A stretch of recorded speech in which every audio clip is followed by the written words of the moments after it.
परमेश्वर की बड़े नाम की स्तुति हो। फिर से आने वाला प्रभु यीशु मसीह के मीठे और पवित्र नाम से सबको जय मसीह की। ये सुबह फिर से परमेश्वर ने हमारे जीवन में दिया है कि प्रभात मनन में आके परमेश्वर का वचन से कुछ बातें मनन कर पाए। पिछले दिनों में हम निर्गमन की किताब 4 अध्याय से कुछ बातें मनन करके आ रहा है। उसी का 13 पद तक हमने देखा था, है ना। इधर मूसा को परमेश्वर ने बहुत बड़ा एक उत्तरदायित्व दे रहा है, परंतु उसने क्या कर रहा है, उत्तरदायित्व को वो इनकार कर रहा है, उसको इच्छा नहीं है वो करने के लिए, अनविलिंगनेस हम देख सकते हैं। उसको करने का प्रसन्न नहीं है, करना ही नहीं है ये।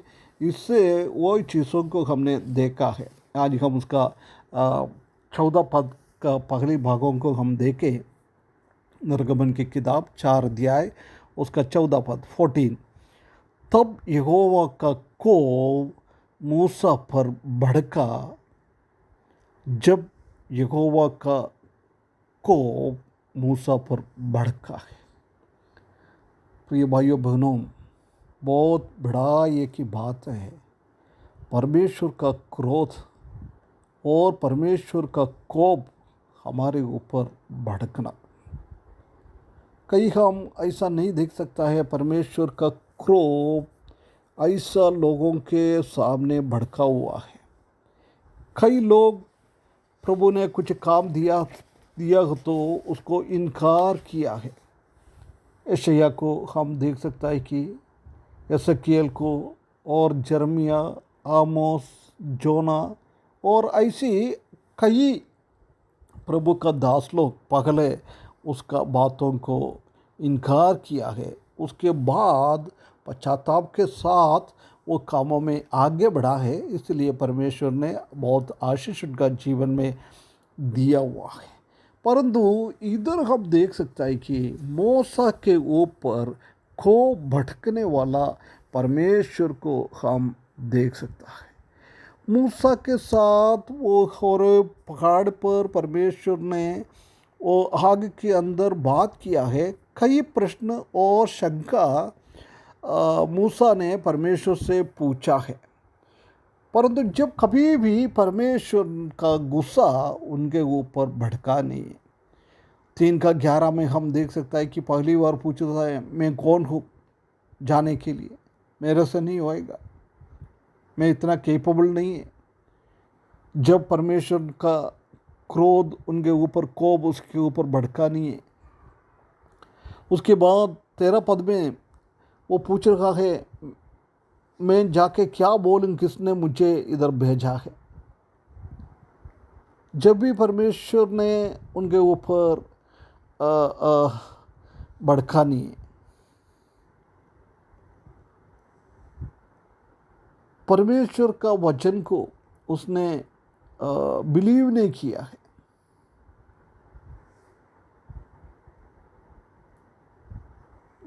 फिर वो 4 का पहला पद में हम देख सकते हैं कि वो पूछ रहा है, मैं उधर जाके बात तो करेंगे, परंतु मेरा आवाज़ वो लोग नहीं सुनेगा, मुझे विश्वास नहीं करेगा। जब क्या होगा, जब भी परमेश्वर ने भड़का नहीं है, कोप उसी के ऊपर नहीं आया है।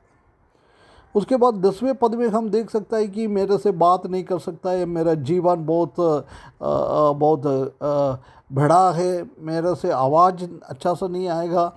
हम जानता है कि ये एक बहाना था मूसा का, है ना। मूसा का एक बहाना था वो, जब भी परमेश्वर ने उसके ऊपर गुस्सा नहीं किया है। परंतु इधर जब उसने ये काम कर नहीं सकता है, उसके लिए मेरे को इच्छा है नहीं है, आप और किसी को भेजो, मेरे से नहीं होएगा, मैं बिल्कुल नहीं करेगा। उसका हृदय के अंदर की विचार बाहर आ गया है।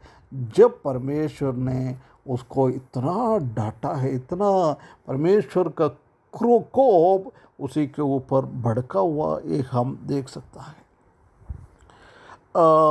मूसा सिर्फ उसी का अनविलिंगनेस के कारण परमेश्वर का क्रोध उसी के ऊपर आ गया है। प्रिय भाइयों बहनों, हमको भी कितना बार ऐसी हमारे जीवन में भी आ जाता है। प्रभु ने हमसे कुछ बात करता है करने के लिए, परंतु हम ऐसी इनकार करता है। हम उसके लिए विलिंगनेस है नहीं है, हम उसके लिए तैयार ही नहीं है। इधर हम देख सकते हैं कि मूसा को ये करने का इनकार किया है, उसी को इच्छा नहीं है, क्योंकि उसी के लिए सैकड़ों उसका रीज़न होगा, कारण होगा। परंतु हम देख सकते हैं कि इस मेन तो इसलिए होगा ही कि वो 40 साल पहले इन लोगों को बचाने के लिए उनका बीच में गया था। जब उन लोगों ने इसको इनकार किया है, इसको घृणा किया है, इसी को भगा दिया है, हो सकता है उसी के कारण ये वापस जाना नहीं चाहता है। सिर्फ उसको ये काम कर नहीं सकता है, वो नहीं था उसका मेन मुद्दा। उसका मेन मुद्दा ये था कि मेरे को ये करना नहीं है, ये करना नहीं है। प्रिय भाइयों बहनों, कितना कितना एक गंभीर स्थिति है। मूसा ने ये बातों को बोला है, ये गुस्सा के कारण होगा।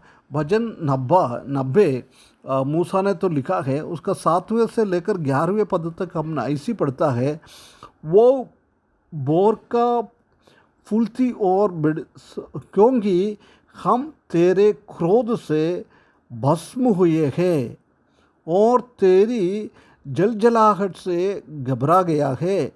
तूने हमारे अधर्म के कामों के अपने सन्मुख और हमारे छिपे हुए पापों को अपने मुख की ज्योति में रखा है, क्योंकि हमारे सब दिन तेरे क्रोध में बीत जाते हैं।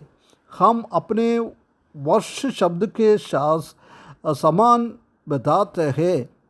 हमारी आयु के वर्ष 70 होते हैं, और चाहे बल के कारण 80 वर्ष भी हो जाए तो भी उनका घमंड केवल कष्ट और शोक ही शोक है। वो जल्दी खट जाती है और हम जाते रहते हैं। तेरे क्रोध के शक्ति को और भय के योग्य तेरे रोष को कौन समझता है। देखिए, कई टाइम के बाद मूसा इसी बातों को ये भजन में लिख रहा है। प्रिय भाइयों बहनों, हमारा भी स्थिति ऐसी होगा, इसलिए कभी भी हम ऐसा काम ना करें, ऐसी हम परमेश्वर से कोई चीज़ों को इनकार ना करें। परमेश्वर का क्रोध, परमेश्वर का कोप हमारे ऊपर भड़कने ना जाना है। परमेश्वर हमको सहायता करे। परमेश्वर की बातों को मानते हुए, परमेश्वर क्या कहना चाहता है वो बात को हम सुनते हुए परमेश्वर की सेवा करने के लिए परमेश्वर हमको इस वचन के द्वारा मदद करे। उनके बड़े नाम की महिमा हो।